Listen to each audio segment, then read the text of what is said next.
What's going on YouTube? Welcome to another live stream. Today we're going to be looking at the more advanced aspects of prefabbing in 7 Days to Die. Got a lot of different topics I want to cover in this video. Hopefully you should know some of what I'm going to say, and hopefully you will learn a few things as well.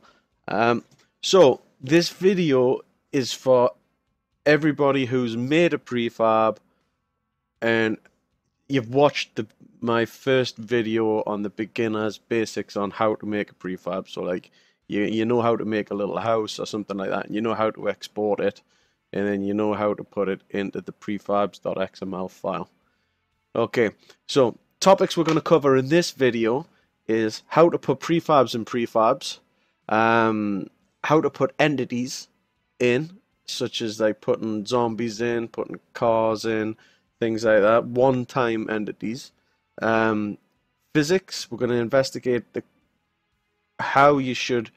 what things you should consider with physics when building your prefabs.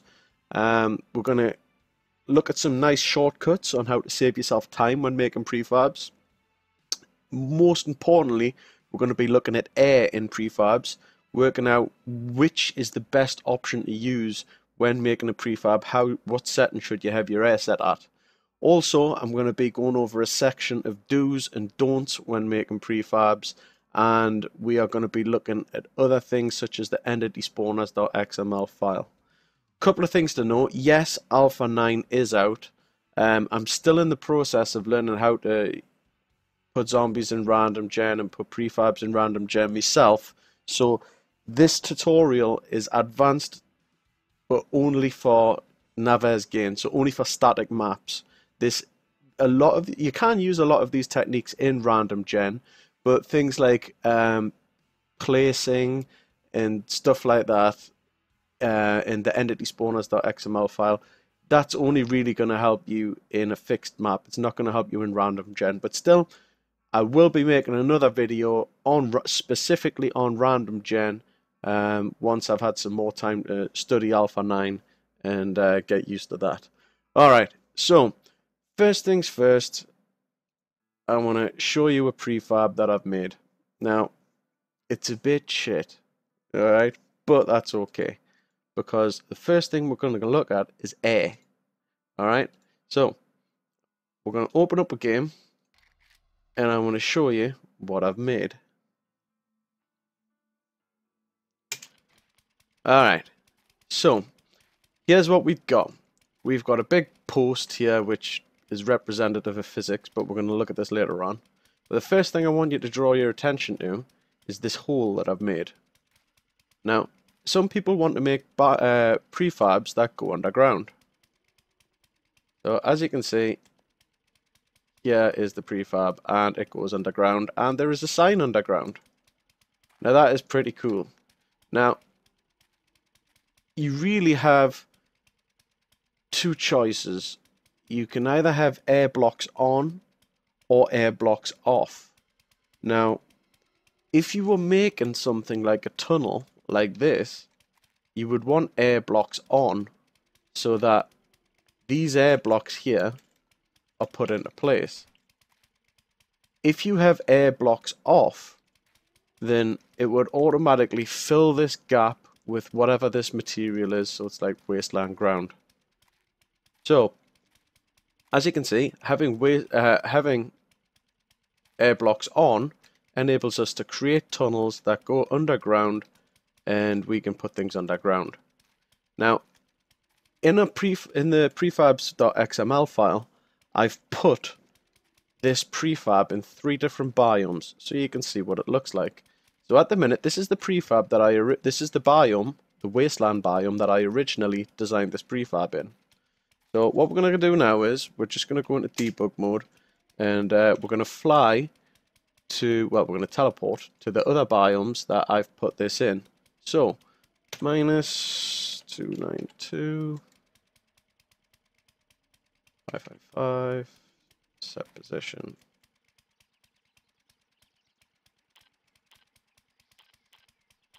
So, oh shit, just broke my legs.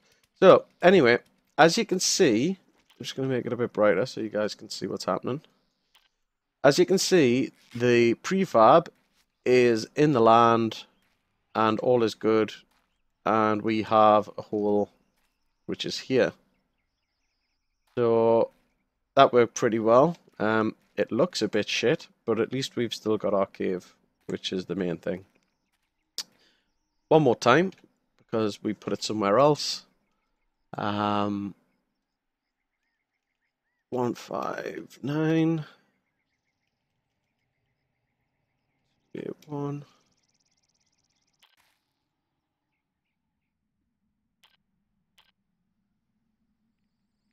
Alright, so here we can see again. This time it's the same prefab, but it's in a snow biome. As you can see, we do have a tunnel, but it sticks out like a sore thumb. Now then, on this exact same principle, we could, if we turned off AirBlocks, let's see what happens. So just going to come out of the game. And we can see here, this is the beginning of the tunnel, and this is the strip of road that's going across. So you can see that strip of road going across there, and then the hole. So here it is. So just have to quickly come out of the game.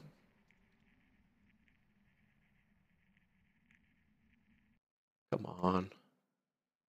I've just turned AirBlocks on. I think it might be inverted of what I've just said. Well, tick it on. See what happens. World, Desk game, clear all regions.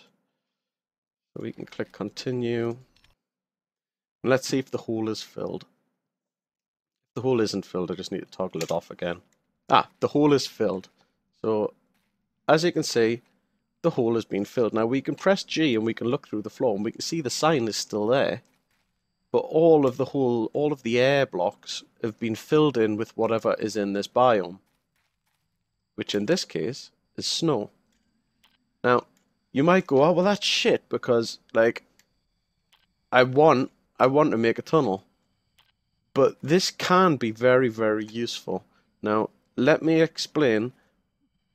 What this allows you to do is, with having air blocks in the other style, it allows you to create things like underground bases. But having air blocks in this style allows you to make agnostic biome agnostic prefabs.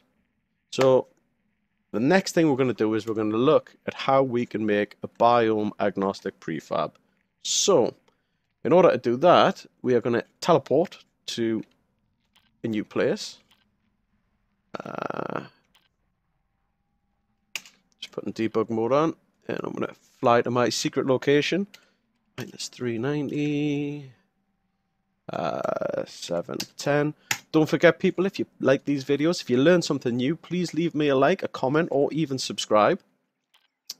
And I've just broke my legs again. Stick another splint on, we'd be good. So here we are, we've landed in the middle of the lovely grass, and there's a mark on the floor. As you can see, there's a little patch of dirt. Now, if we dig this dirt up, we can see that there's a coffin underneath, which is quite cool, and it fit right in perfectly on the grass. So, why don't we load up the prefab and let's have a look at how this really works. I'm just going to quit this game, and I'm going to load up this prefab. Now then, open in memory. I've called this prefab grave test. Now, as you can see, I'll click on info so you can see what's going on. If I click on here, on this brown one, we have a coffin top, and on this one, we have a coffin bottom. Now, if you look, we have air blocks off, so it means even though this is all air, and if we go up a level, we have, what do we have here? We have dirt, and we have another dirt, but it's still surrounded by air. And then what this means is that when we've loaded into game, I'm just going to reload back in, that as you can see, we had 2 dirt blocks here, and then the rest was just air. But as there's no air blocks on, it just took the form of the grass, which was surrounded by here. Now then, let's come back out, turn AirBlocks, well, tick AirBlocks, fucking hell, that's a tongue twister, and we'll see what difference it makes to the world. So we'll go Nav's game, clear all regions, and we'll go back in. So now all of those AirBlocks that I have will actually be there. Oh, well, that doesn't look very good, does it? So, as you can see, having AirBlocks checked is very good if you want to create tunnels. Now then, it's not very good if you want to hide things underground, such as a coffin. Now, one thing we're going to do is we're going to work on a little biome agnostic graveyard, and this should get your juices flowing in terms of what kind of prefabs can you make, and how can you make, why would you want to make a biome, a prefab biome agnostic? Well, the first reason is that if you made a prefab like a graveyard, then if you had all of the ground level as, say, grass, then it's only going to work in a grass biome. Whereas if you had it set like this to air, then you could get it to work in any biome. Obviously, some things, such as a snowy house, will only look correct in a snowy biome, but certain things like a graveyard could quite easily fit in any biome, and that means you get to reuse your prefab over and over, or it'll fit in more circumstances. So, let's have another look at the prefab editor, and let's see what other features that we haven't got around to using yet. Now, our prefab at the minute is literally, as you've seen before, it's all air, and there's a grave in the middle. Now, what we can do is we can use the copy tool, and the copy tool allows us to, I believe it's, yeah, middle click and drag, and then you can right click and paste. So it's like copy and paste. Now, if you look, we've just copied this grave from here to here. If we go up a level, you'll realize that all we done was copy the grave. Now, wouldn't it be cool if we could copy not only the grave, but the dirt above it as well? Well, you can. What you need to do is, you need to choose this number here represents how many layers above you are copying. So, as an example, we can now drag over here, and then we can right click, and then now when we go up a level, we can see that we've copied the topsoil as well. Now, this is very good. I mean, a lot of times you see people creating things like castles and stuff like that, and they make gigantic castles and buildings, or duplicating anything, duplicating rooms. And like, just as an example, say, right, we've now got these two gravestones, two coffins with dirt above them. Let's duplicate that into 4. So now we can drag over here, and we can paste straight over this one. And as we pasted 2, we've now got the dirt above it. So this allows you for very, very rapid development of prefabs. Now, one of the other things that I was going to talk about is entities. Now then, I'm just going to file save this so we can have a look at it when we get into game. What we should probably do is make one more prefab add layer. So we're going to click on here. We're going to insert it which layer. So layer 3. So 1, 2, oh, 2. Sorry, that should have been not 3, but it's correctly identified which one I wanted anyway. So what we're going to do is we are going to start working with entities. Now, what is an entity? Click on the entities tab, we can have a look through. So we've got things like pigs, rabbits, stags, supply crates, zombies. So you basically, it's broken down into 3 sections: supply crates, cars, animals, and zombies. Now then, the thing that you should understand about entities is entities are bound to the prefab. And what that means is if you spawn, say, I don't know, a zombie crawler. We're going to pick a zombie crawler, and we're going to put the zombie crawler, let's have a look. We'll put him on top of a grave. So zombie crawler is going to start. Oh, we have to click on edit in order to put a zombie crawler in. So we're going to have a zombie crawler spawn there. Now that zombie crawler will only spawn the first time that prefab is made. So it means when somebody kills that zombie, he's not coming back. That's a one-time zombie. He'll be there, but 10 days later, if that chunk unloads and then you come back in, he's not going to be there. That's him finished.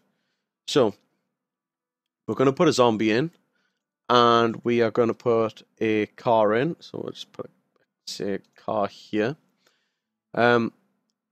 What's worth looking at is that if you click on info, you can click on the information of whatever entity it is. So we're going to have a red car here, and we are going to have a yellow car. We're going to have a yellow car over here. And what we're going to do is we're going to go on to info.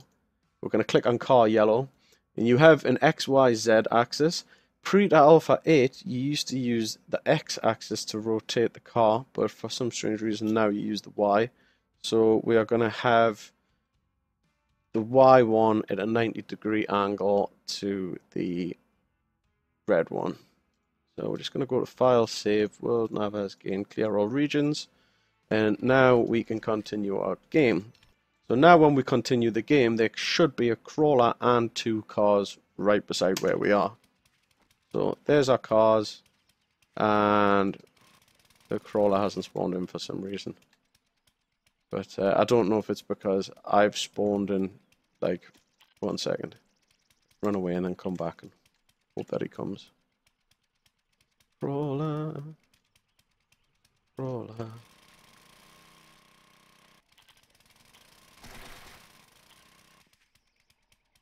Unless I've spawned him under the ground, which is quite completely possible. Either way though, looking under the ground, you can see here exactly where the 4 coffins are, and you can see that we have 4 rather nice looking graves.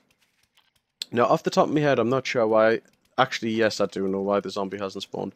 I think it's because I'm in creative mode. Whereas if you were testing this on a multiplayer map, you wouldn't have this issue. Now then, oh, wait a minute. I've just realized that the cars are both pointing in the same direction, which is also incorrect. Let us quickly have a look and see if the Fun Pimps changed it back. So let's try.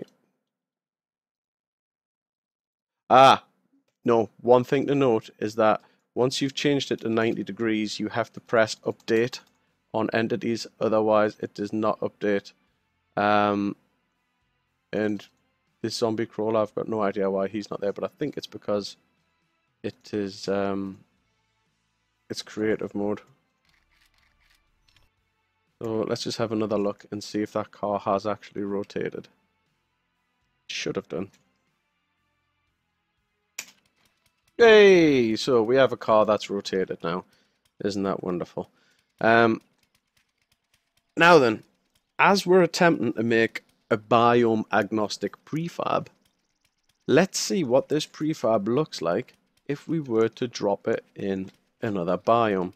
So, as you can see, it looks quite cool here, and we haven't defined anything in the actual prefab about what kind of ground it is. All we've said is it's a grave, it's some coffins, and it's some dirt, and it's some cars, and according to the prefab they might as well be hovering on air, but we've placed it at a y coordinate that is obviously a prefab. The coordinates you deploy a prefab are at the southwesternmost point of the prefab, such like the bottom layer, and then at the southwest. So from this, because our prefab is half underground, we've had to lower the coordinates by 2. So the bottom half of the prefab, which is the graves, is underground, and the top half of the prefab, which is the cars, is above ground. This is quite difficult to describe. So, what we're going to do is we're going to fly back to the snow biome once I've typed in debug mode, and we're going to see what this grave looks like in the snow biome. So we're going to go to 159.1281, set position. Right, so we're back where we were before. We're just going to move away slightly. And we... Oh shit, there goes my legs again. Here looks as... Oh, bollocks, I'm putting signs down instead of using splints. So here looks as good as any. What we're going to do is we are going to press tilde, press L for Lima, P for Polo, and then we're going to take the coordinates. And we are going to open our prefabs document, and here we can see where it is. So we can go copy that. We can go right, okay, we are at 189, 74 because it's 76 and we know 2 layers of it needs to be underground. So we take 2 off, and 1364. So we save, and then we can move our Prefabs XML out the way. We can quit the game, and then we can come back into our world editor, and we can just say world, Naves, gain, YouTube, advanced, clear all regions, come back into game, and then continue. And now our wonderful looking Biome Agnostic prefab should be loaded up. So now when we look, there should be 2 patches of dirt on the ground. Oh yes! And now you see what I mean. So now we've loaded this prefab in, and without modifying any of the prefab, it looks awesome in the grass biome, and it also looks pretty cool in the snow biome too. One sec, I'm just gonna debug mode, just the light. But yeah, you see what I mean about this. So you can see straight away that it's a very, very, very clever method, this, of being able to design prefabs that you can use in multiple areas, and therefore you just get more mileage for your prefab, really. So this brings us on to the next subject. Let's see, I've got a little to-do list here of things. Let's go back to where we were and let's talk about physics and prefabs. So what I'm going to do from here is I'm just going to open in memory, pit test. This was the rather horrible looking prefab I had made before.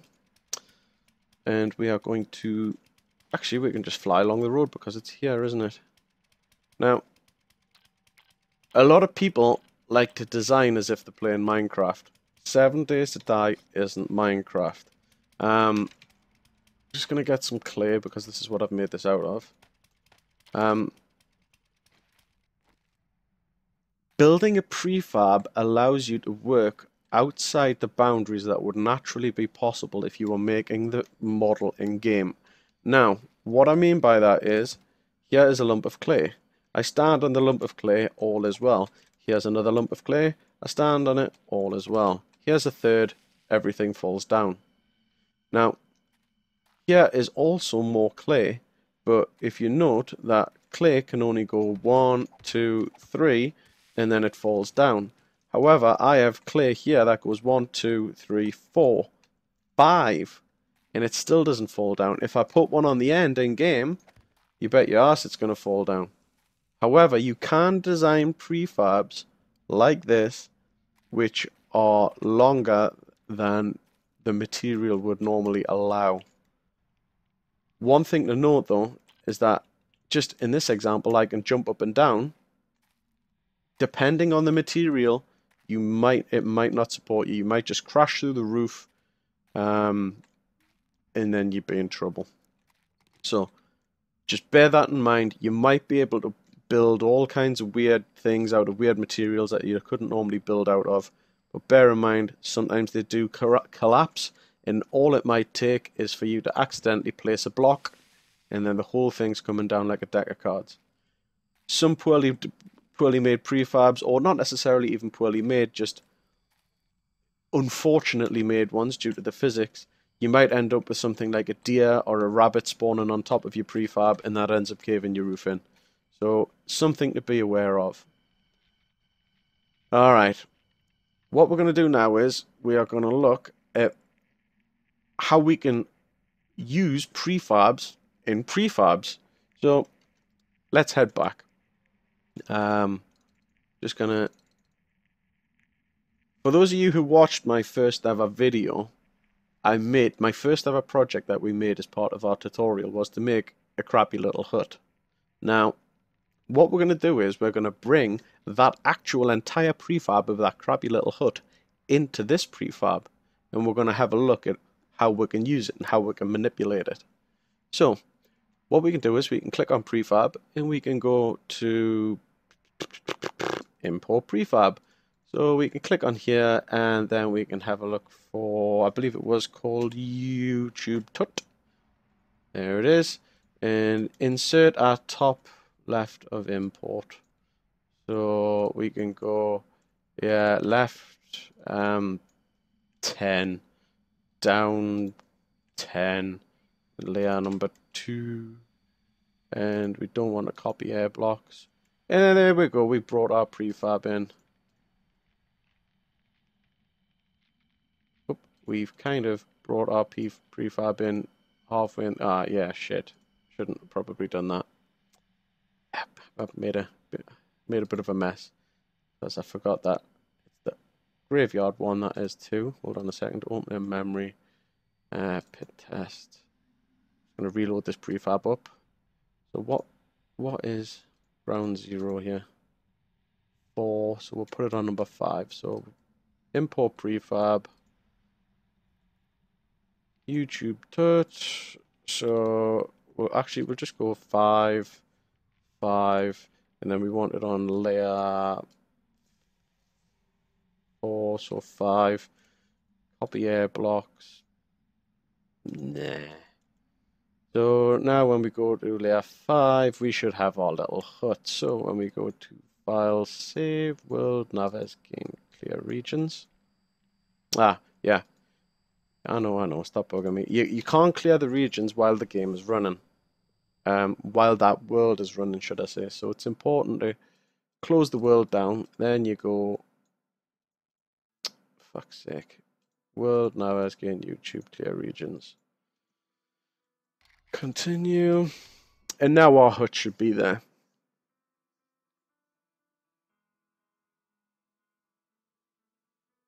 It's thinking about it.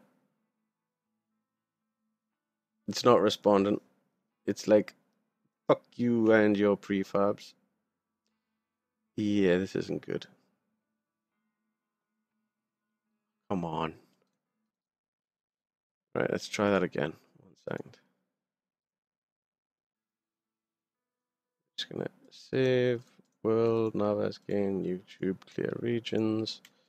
Continue.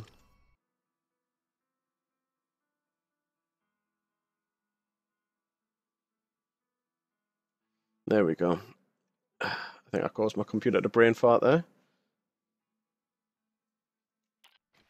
Hey! So doesn't this look familiar? So, as you can see now, this prefab now contains this other prefab. So we can go in it, we can have a look around. Yeah, we've got a prefab. That's how you make a prefab and a prefab. It's as simple as that. Now, using our techniques that we found before, we could, if we wanted to, how many blocks tall is this? It's 1, 2, 3, 4, 5. 5 blocks tall. So when I'm finished breaking my legs, we could go to here. We could go on to copy. The overlap is 1 for the roof tiles. So we could go to here, drag over. No, we can't because we need to set it to 5. So we behave yourself. What is this doing now? Stop! What are you doing? Hold on a second. Yes, I'm still on entities. We don't want to copy entities. So, right. So we copy 5, and then we paste 5 over here like that. Yeah, I should have put it one block lower, because it's obviously copied the air block in. So if we wanted another one a few doors down, we could go like that. File, save.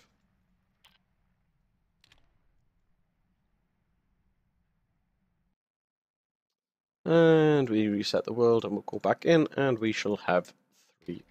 Oops. We shall have 3 huts. So again, a lot of the real scenarios that people use this in. Why is this crashed again?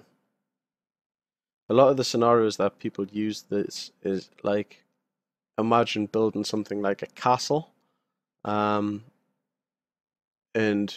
people often make kind of like one corner of the castle, and then they'll duplicate it, say 3 or 4 times, and then they'll build a wall of the castle, and then they'll duplicate that over to the other side. And then there we have it. So we got 1, 2, 3 houses. And wall. So let's see what other topics we got. That's how you put prefabs in prefabs, and then copying upwards, and the various uses that you can copy upwards with. Now, what we're going to do here is we are going to look at the Entityspawners.xml file.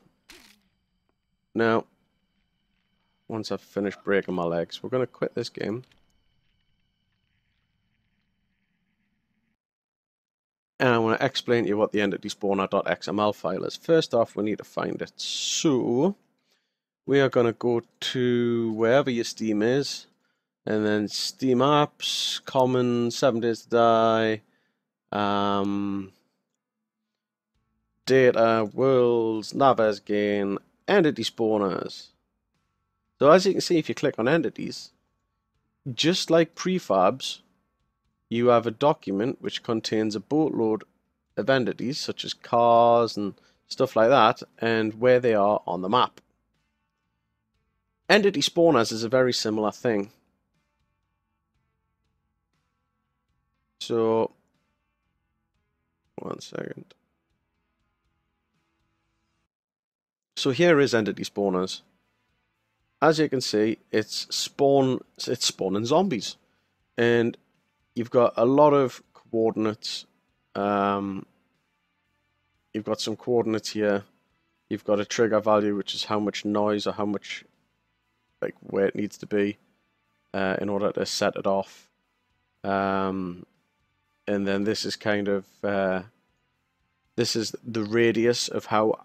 So for this large horde, which the center of this large horde would be these coordinates, how wide is the spread?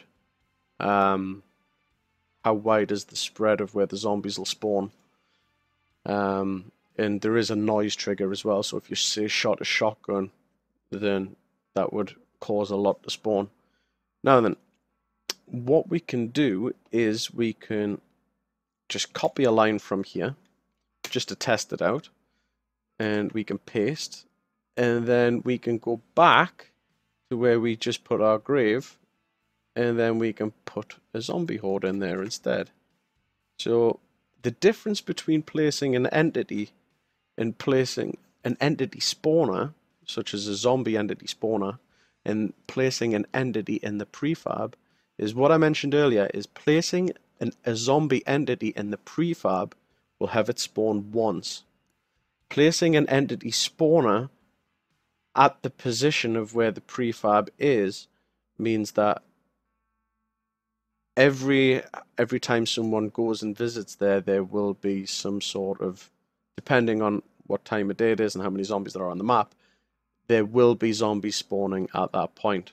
So as we've just put this in, we can save, and we can create a new game, and we can go in and we can go and check out that prefab. So press new game,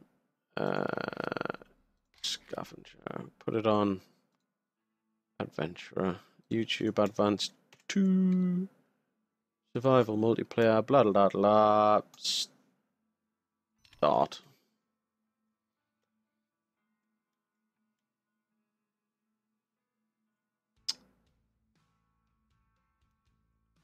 No idea why my computer's suddenly running like a dead donkey, but these things happen. So first thing we're going to do is we are going to type DM. I've got no idea where I am because the friggin' you can't just fly around the map anymore. We are going to set position to 189 1364. Go. So we should be dropping out the sky now. And hey, look, there's our crawler. There's our crawler from before. So it just goes to show that the reason why the zombie wasn't there before is because I was in creative mode. But that is our one-time zombie out of the prefab. Now, if you have a look, you can see that there are other zombies, which have also lighted into the area. Now, if we get ourselves a shotgun, we can make some noise and attract a few more. So as you can see, we have a horde, well, a very small horde, but that was all that we set. A small horde of zombies.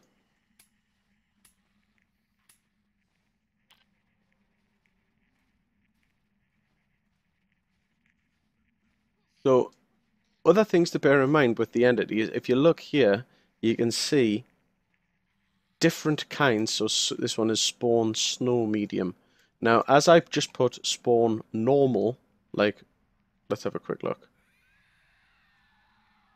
So, as you can see, the one that I put in was just spawn small, which wasn't spawn snow small, which is why when we look at the, which is why when we look at the zombies, these are regular zombies that you would get everywhere. These aren't snow biome zombies.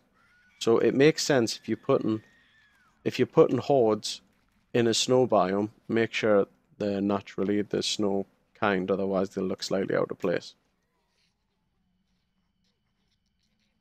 So, in a nutshell, that is how you put entities and hordes into maps, as well as your prefabs.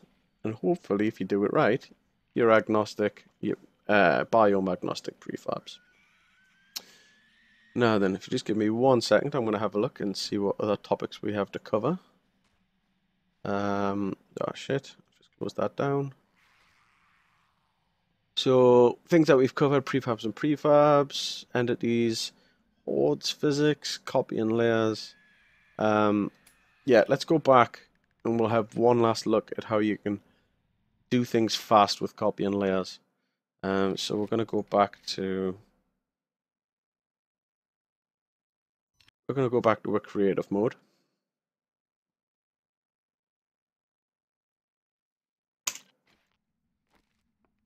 And we're back here again. So, you've got to identify times and layers of which could be duplicated. So, if you look here, this layer on the ground and this layer on the top are actually identical.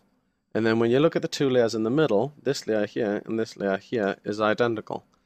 So, what you can do is, if we wanted to make something like this, 1 second, I'll just fly so that my character isn't screaming in my ear. We can go back to here and we can say okay, first off we need to get to the bottom layer. So we could go edit.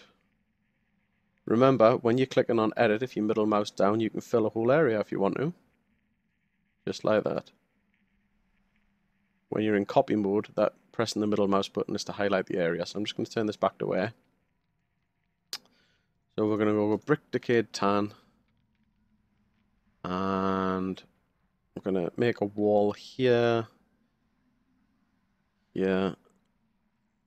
Yeah. And yeah. So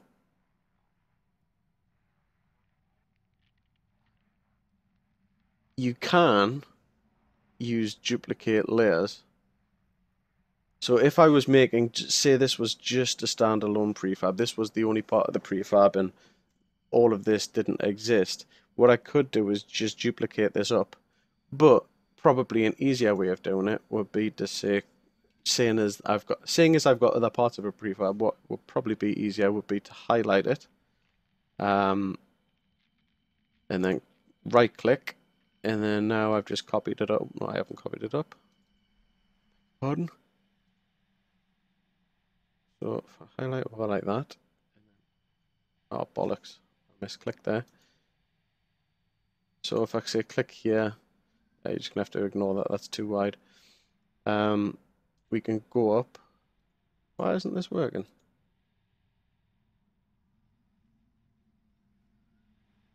Ah, hold on a minute. Yeah. So, yeah, it's because there's AirBlocks above it. I'm copying the air above it. My bad. So,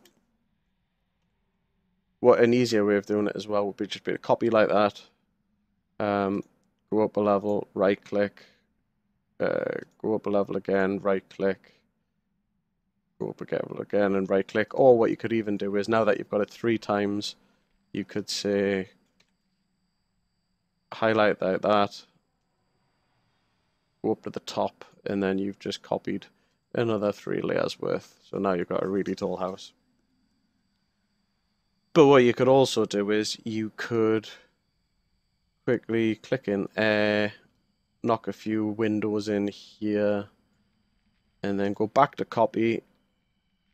Oh, we're going to change it to 2 this time. So we're going to say 2, copy. Actually, no, we're not. We're going to go to 1 because we don't want to copy the layer above it as well. So we go back to here, up a floor, copy. So now when we look, we've got ground. 1 level from the ground is solid. Then we have a window at the top of a window, and then goes right the way up to the where the roof would be. So we've got file, save, come out of world. But yeah, anyway, the aim of this is just to demonstrate you that using copy functions, you can get stuff done very quickly indeed. Especially this comes in handy for making things like churches, castles, repeated buildings, army barracks, prisons, because not only can you copy a building, but you can copy the entire contents of the building in one drag, go and say 5 or 6 or however many squares up, and then you can just right click and then paste it somewhere else.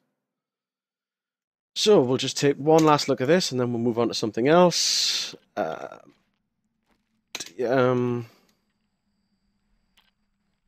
Where is it? There it is. My shitty little building. So as you can see, we had the one from the ground, then we made this one, we duplicated it up, and we'd already duplicated the bottom one several times up, which has made our house pretty quickly. And then that was the one on the end that you're not supposed to look at. Don't look at it! Now then, what do we have left? Yeah, I think that's actually just about it on the editor. I mean, there's so many different things that you can do with the editor. Just explore it, really. You can do stuff like remove columns. So say if we wanted this building to be our prefab, we can use, let's have a look in the editor, prefab. So remove left column is F5, remove right column is F6, just to shave the prefab down if we'd made it, because it's always good to make your prefabs very big, and then you can build your prefab, build whatever you want, and then you can shrink it down to just the right size of the building. So it's a good idea to use the shortcuts as well. So if you look here, you've got the F keys, 5 to 8. So we can go new like this, and then we can shave it. Oops, went too far, and then you can go up like that, and then you can take it from the top, take it from the bottom, and then there you go, you've got your prefab. I'm not actually going to save that because I don't want to destroy it. Just quit without saving. But you get the idea. Alright then, so this brings us on to my next topic. And my next topic is the do's and don'ts of making prefabs. Now, we'll start off, we shall, well, I did have some nice little graphic-y things to work over the top. But now they don't work. So, yeah, screw you. Yeah, let's start off with the do's. Do. Oh, who's talking to me? Whoever it is, stop talking to me. It's friends is. Ah, there we go. Right, so do start easy with your prefabs. I mean, making prefabs can be really hard, and the first thing that everybody goes is they go, oh, I want to create some big-ass castle with a jail. I want to create something out of The Walking Dead. Don't. Take your time. Think about what you're trying to do. And start off small, even if it means making one part of something first and then expanding on it. Remember, you have the ability, like I've just demonstrated, to put prefabs in prefabs. So don't be afraid to start on one area and then work with another. So this brings us to me next do. Do learn the shortcuts. Both learning keyboard shortcuts, like what I've just been showing you there to trim your prefab down using the F keys, but also you learn how to use the shortcuts of, right, I want this awesome looking pillar, but I want like 10 of them. So that's cool. Make one and then copy it. So the next thing is to share your work. So if you've made an awesome prefab, don't keep it to yourself. Share it with people. I mean, I'm going to be covering later on in this video, well, the way that I share my prefabs. But yeah, share your work. Get kudos off people. Why not? Here's another one. Work in teams. You know what I mean? It's like, if you stick a post on the forums, I mean, you'd be amazed how many people want to join in and help out with things like this. I mean, you could say something like, I don't know, I want to make Helm's Deep from Lord of the Rings in 7 Days to Die, and you'd be surprised how many people go, yeah, I'll help. I'll do this part, you do that part, and then before you know it, you're collaborating together, and you're building at speed as well. You get lots accomplished. Many hands make light work. So this brings me on to the don'ts of prefabbing. Now, this is just my personal opinion, but first and most important don't is don't put too many zombies in your prefab. Now, I've just been showing you how to use entity spawners to put zombies and spawning hordes inside of your prefabs. Now, a lot of the time people go, yeah, awesome, I want my prefab to have the biggest horde ever attached to it. And it's kind of like they'll put something like a spawn class large or spawn class extra large in there.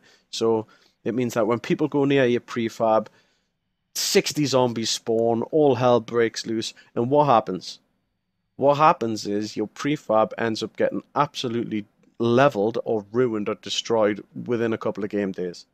And what you find is, in multiplayer games, especially on some of the servers that I've played on, games can run up to 500 or 600 days at a time. So, I mean, this isn't 7 Days to Die in the sense of after 7 days the game is over.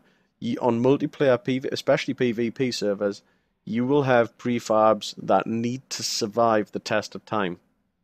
And a combination of people setting up bases there, griefing, and zombie spawning, and stuff like that means it is tempting, but don't go overboard putting huge zombie spawners.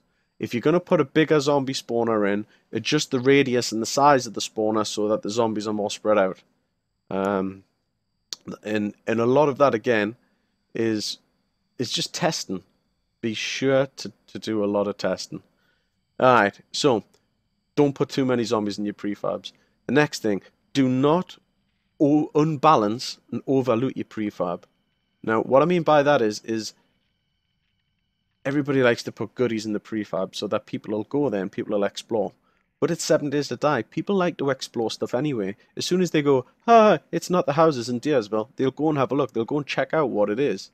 Especially if your buildings look interesting or just something about them naturally draw curiousness into them. So what I'm trying to say is, don't put 5 gun chests in the place.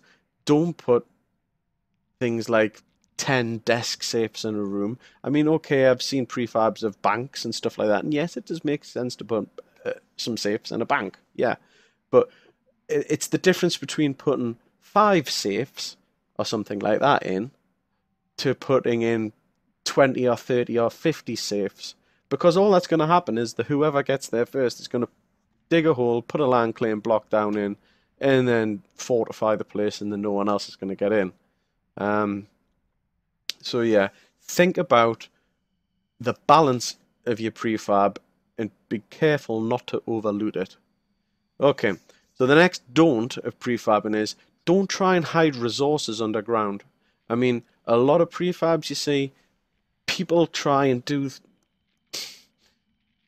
I'm not going to say underhanded, but people try and do naughty things, like they'll build what looks like just like a random shed, which isn't very interesting, and then they'll pile a load of things like coal and iron and tungsten and things like that underground, so that if they're playing on a server and they see that prefab, they know that they can go there and just dig everything out and help themselves, and that no one else is going to know, which is a bit naughty. It's a very naughty prefabers trick, and I'd like to discourage that.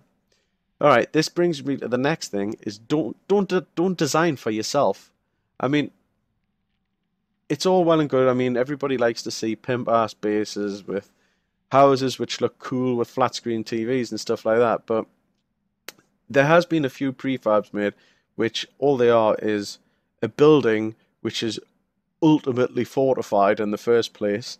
It has a load of things like gun safes and chests and kitchens, which obviously spawn things like food and water.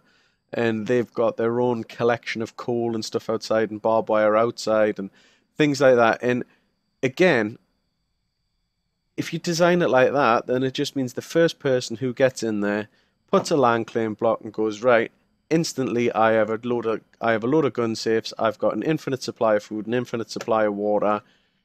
You know what I mean? It's not very fair to the rest of the people who are playing. So, one more thing is, it is tempting, but do not overuse copy and paste.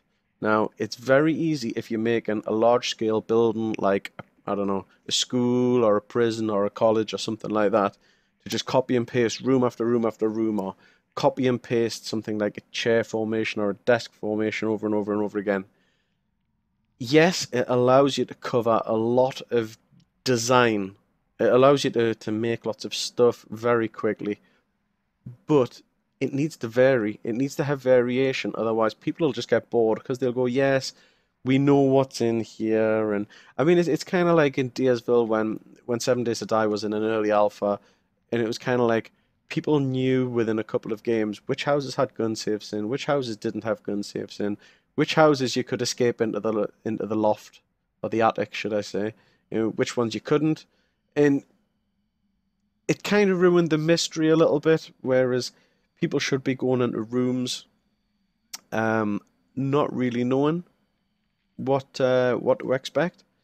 And one more do use lighting effects. So if you're going to put a lamp or something like that, 1 second, I'm just going to quickly reopen a prefab. So open memory, grave test. So if we were to put a light in, I'm just going to stick a ceiling light. Bollocks, I've just stuck it underground. But I'll show you how it works. So just next to this car, if we've put a ceiling light in, we have to switch to info, and we can click on it. And then we have meta here, which is used for loads of different things. But for lights, it's used for lit 1 and 2, which don't seem to make any difference. So you either have off, which the light is off, and then you have on, which the light is lit. Now, I'll show you the difference between lit and non-lit. I mean, it sounds quite trivial, but it does make a lot of difference. Bollocks, I just quit out there when I didn't mean to.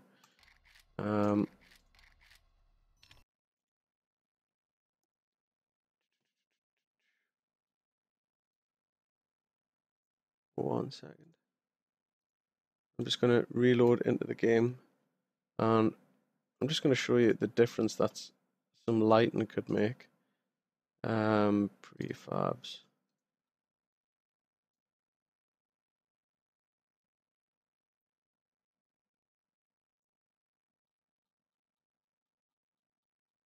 Actually, I'm not going to at all. But 1 second. Yeah, there's no light at the minute because I haven't saved it. So what I'm going to do is I'm going to come out of here. Yeah, that ceiling light's not going to work because it won't just float in midair. You fool. So I'm going to pick wood. Stop talking to me, Francis. Stop talking to me, Francis. So yes, I'm going to... Francis, stop talking to me, really. So I want to... Oh, bollocks. I have to put that there. Put it... 2... Ah. Yeah, well, this is unfortunate. Let's see if I can...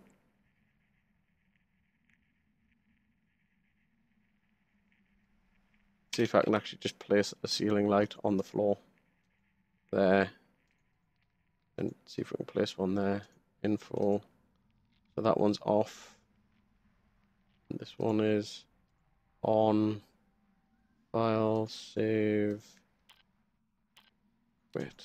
I don't know if this is going to work or not because it might just fall on the floor. World, Naves game, YouTube, clear all regions.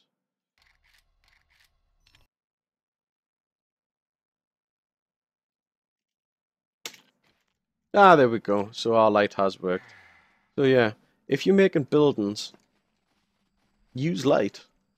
I mean, normally what you should be able to do is you should be able to go up to it, right click, and then use this to turn it on and off, but it doesn't seem to work at the minute. But yeah, use light, man. It makes your prefabs look awesome, especially at night.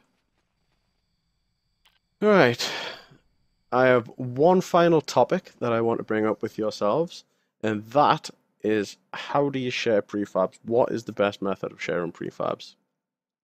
Now, I found that, one second, I share my prefabs on Dropbox. So, what I'm going to do is, I'm just going to open up my Dropbox account, and I'm going to show you the format of how I save my prefabs. So, here's my prefabs folder in Dropbox, and we can see here my 4 prefabs. Now, if we open up a prefab in WinRAR, right, we will see that in here we have 2 files. We have the TTS file, which is the prefab file, which you know where that is. You just make a new WinRAR file and you drag that in from your prefabs folder. And I've got a README. So inside of my README, I have a little file. Now, all that I've got in there is thanks for downloading my prefab, a little plug for my YouTube channel because I thought why not.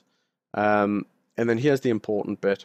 I've got the name of the prefab and a video link, so it means you can go and you can check out the prefab before you install it, see if it's what you're interested in. Obviously not everybody has video links, so if you want you can skip this bit, but I like to give people a video so they can see what they're getting. I have a little release notes section here so people can see what version they have. So this is version 1 of my prefab with initial release. So just as an example, say if I might have to make another version of this prefab so that it'll support random gen. So if that was the case, I'll go, I don't know, version 1.1 blah de blah with the date, and then I'll put in the notes section, I'll put support random gen. And then down here, I would say to add to random gen, blah, blah, blah. So at the minute though, it doesn't support random gen, but at least you can see that though. So I've got some code for how to put it into Naves game. I've got the region of which it's in, and I've got to add the zombies, place these 2 lines into your Entityspawners.xml file. And it's as simple as that. All you need to do is you just need to, I'm just not going to save that. So all you need to do is have a little zip file with the information of how to deploy it, zombies if necessary, and the actual prefab itself. I would recommend using Dropbox because it's free. And if you've put it inside your public folder, and even in a subfolder if you want to, you can right click and you can copy public link and then you can put that public link either on the forums if you want to put it in Echo's prefab spreadsheet. You could put it on Steam, because obviously the Steam Workshop isn't live yet for 7 Days to Die, or you could even put it on YouTube. And obviously that gives people a chance to download your prefabs and check it out. Right, I think that's just about it. There's going to be more videos in this series. There's going to be videos on how to craft custom recipes. There's going to be videos on random gen worlds and much more. But thank you for watching this video. If you enjoyed it, please give me a thumbs up. Please like, comment, and subscribe if you did like it. And yeah, I think I need to lie down after this. And I'm Big C90210 from TeamSEO.com and the No Blueprints blog. And I hope you have enjoyed this as much as I've enjoyed making it. And until next time, I'll see you later.